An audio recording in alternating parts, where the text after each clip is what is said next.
grew up in Michigan, the wonderful state of Michigan. I certainly did. I lived in Birmingham, and then I moved away for 3 years to Chicago, and then in 1974, our family moved back and resided in Bloomfield Hills, where I grew up until I left for here in 1988.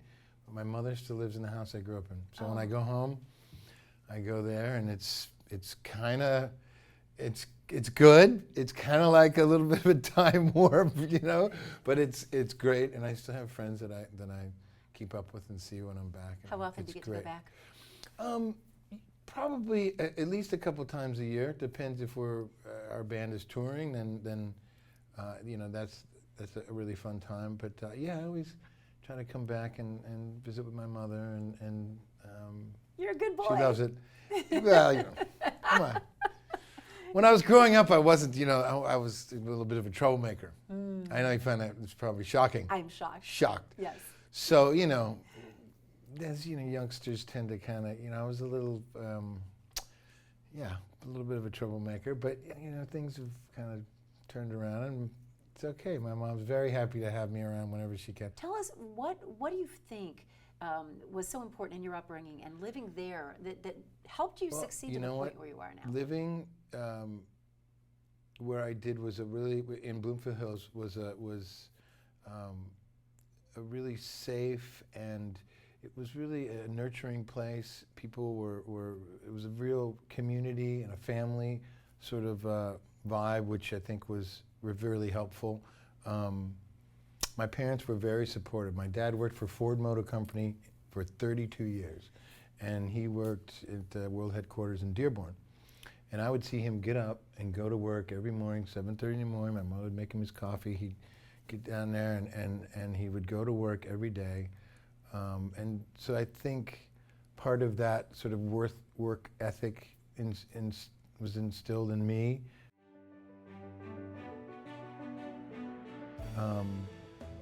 You know, people often ask me, like, you know, how do you become successful in the music business, or how did you? And I moved out here to California in 1988 and joined the Chili Peppers like 4 or 5 months later, which was very lucky.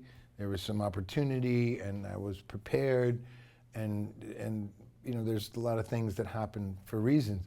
But I wouldn't have been ready and prepared if I hadn't been playing music in Detroit since I graduated from high school, Losser High School, in 1980, and I knew what I wanted to do. I wanted to be a professional musician.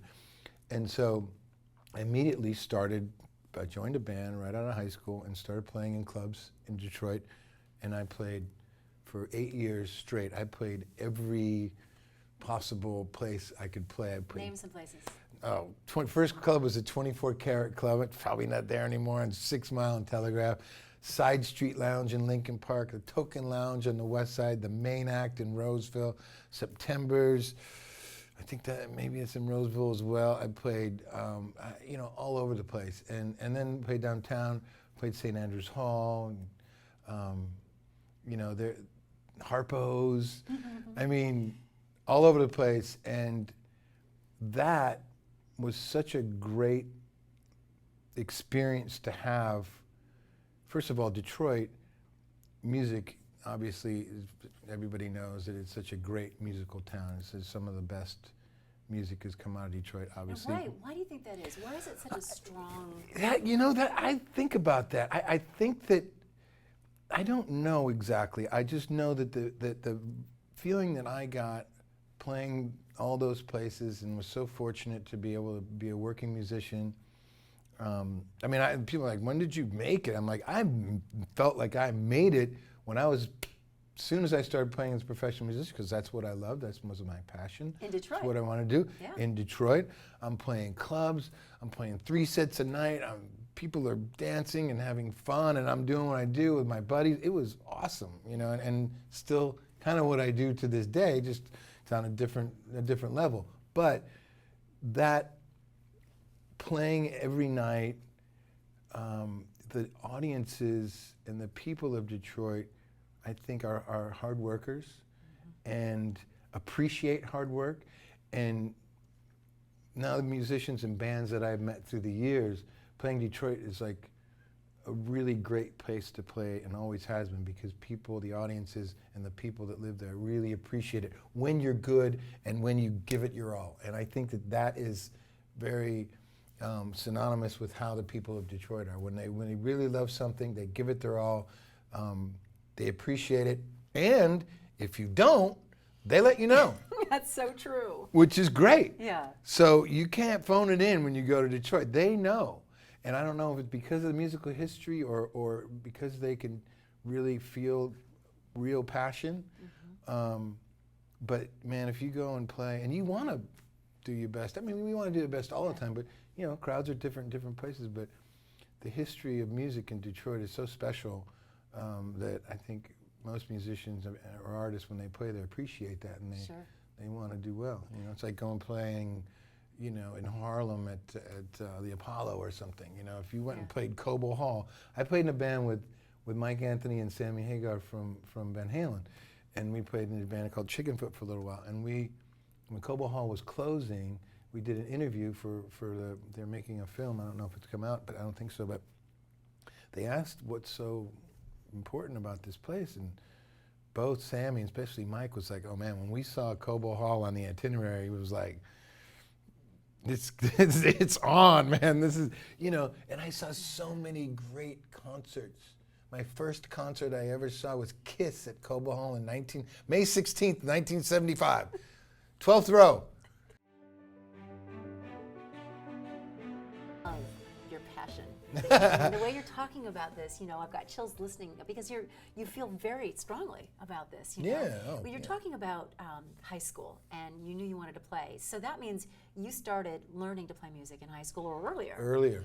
7, when I was 7. Really? Yeah. So who are some of your influences? Who are the people who said, Chad, you could do this? Well, you know, going to public schools in Michigan, and certainly when I got to middle school, Bloomfield Hills Middle School, which was really a block from my house, I had a teacher, and his name was Mr. Hirons.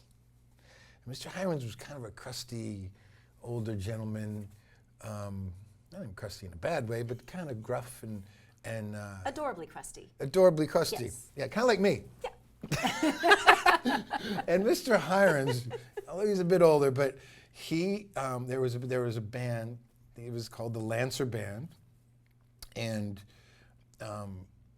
you know, I'd been playing in grade school, and when I got to middle school in 7th grade, I could read music. It's where I learned how to read music, and really, you know, I knew that's what I wanted to do. But I was really fortunate to have that, which is really something I'm very passionate about. I've been lucky enough to be chosen to be on the Turnaround Arts program in Washington from Michelle Obama, to support schools, support the arts, because it's the first thing that goes out of public schools now.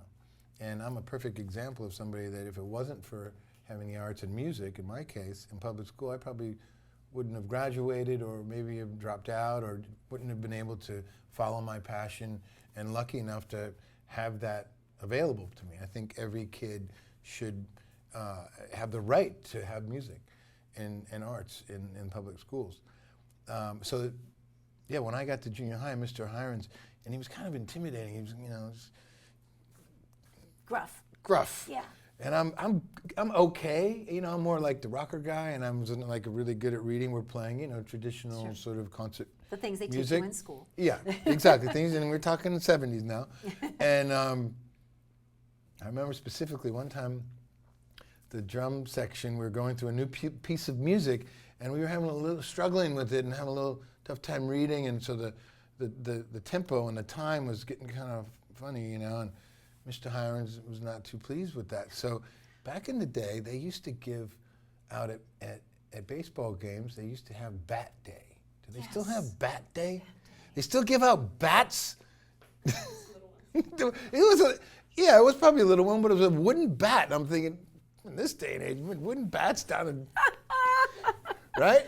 But they did. So it was Bat Day. Tools. I don't know if it was before or after, but yeah, wasn't it? But normally he had a normal concert baton, and he would do his thing, and we were, you know, we weren't keeping it together, so he was getting frustrated. So there's a big metal sheet music holder, and he would have the band sheet music. And so he took out the bat from Bat Day. Uh-oh. Bam, bam, bam! Like, here is the time. And we're and it like scared the crap out. Oh, It was like gosh. Mr. Hirons was Motivational. yes. So that's one guy. Okay. There's also a man named Henry Tilton who was my next teacher in high school, and like I say, I was a little rebellious in school. The other parts of school weren't my favorite parts. I understand. Music was, unfortunately, in Lasser High School, they had marching band, concert band, symphonic band, jazz band, music theory class. That's a lot of music. Yeah, and this is a regular public school these days. You don't see so it as luckily, much. That's so I would take true. all these classes, so Yeah. it would help kind of balance out some of my other grades weren't exactly science and whatever else it was. But I knew what I wanted to do, and I was very passionate about it, loved it. So he really saw that, and he was like, he really helped me. He said, Chad, if you really focus, like you have the raw talent, I can tell, you're natural, da-da-da-da-da. And I was like, yeah, whatever, man, I just want to play Led Zeppelin. He's, no, if you can really better yourself as a musician, if you're more well-rounded and you learn these different types of music and be exposed to these different types of music. And I listened to him, and he was very helpful, and that was something that I didn't realize, when you're too young. Yeah, and later on, I was like, yeah, he was right. But, those opportunities are fantastic, and I think that was a really big part of the work ethic part, and also just being exposed to that creative environment and being nurtured. And of course my parents, no parent really says, yes, little Johnny, we want you to have a drum set. That would be great. Why don't you just bring that in the living room and practice all day long? Sure. So my parents, I love the drums. And we had, in Michigan, we have basements. Out here we don't. So I went down to the basement and set up my drums, and my mother and father were very supportive. Although my mother would go out to she'd go out shopping or something. She'd now is a good time to practice, Oh yeah, that was smart. Yeah, so I'd be down there banging away, and she'd flick the light on and off when she was home. Chad, what about the kids who are growing up there today, and they're experiencing a very different time probably than when you were growing up? The economy's really been tough out there. Yeah. For the kids out there in Michigan today who want to be a musician, who want to aspire to get out there and do these great things, what do you have to say to them? Follow your passion, follow your heart, try to do what feels right to you. Don't try to follow any trends or anything. Detroit, the history of music, and from John Lee Hooker to, obviously Motown. There was a lot of great jazz in Detroit in the 50s. To obviously when I was growing up, the Bob Segers and the Ted Nugents, and then you had the Romantics, and there was a big house scene. You got that's when I was growing up too. You're much younger. You got Kid Rock. You got and obviously Eminem, who's amazing, and Jack White, and it's modern great musicians. So there's something to it. There's not there's it is a very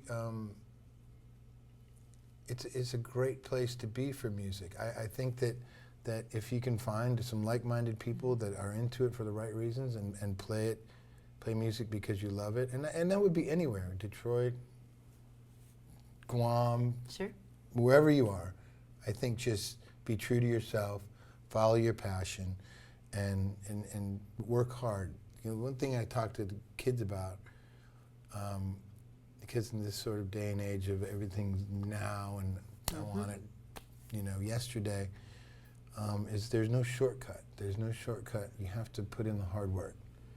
And if you love it, you'll want to. And that was my case. It was never like, oh God, I have to go play the drums. I always wanted to, and I always wanted to play with other musicians, and I was curious about all kinds of music.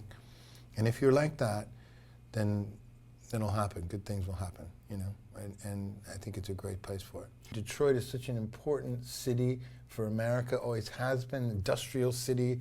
Obviously the musical part, and to see the ups and downs that it's gone through, it's tough. It's tough, but I think that the people will persevere and rise above, and I'm really excited about the future of Detroit. I think that good things will happen. Often out of, desperate times, great things will come. Without a doubt. And I'm very hopeful and positive that will happen. There are people who have never been to Michigan. Crazy. They've never been to Michigan. They don't know it. They think of Detroit. They have an image. What do you want people to know about the state and Detroit, the city? What do you want people to know? It's a place of opportunity. It's a place of passion. It's a place for the arts. It's a great place for sports. People are so passionate about their sports in Michigan. I love it. In Michigan, all over, obviously U of M and which is the team I support. But you can go to Traverse City and obviously the UP. You can go to Mackinac. You can get fudge. I mean, there's many aspects I think that a lot of people don't know about, and that it's a beautiful place to be, especially in the summertime. In the winter, it can be a little cold. It can be a little cold. Makes you appreciate the warmth. But it's when everything's in full bloom, and it's a wonderful place to be. It's a good state to fall in love with.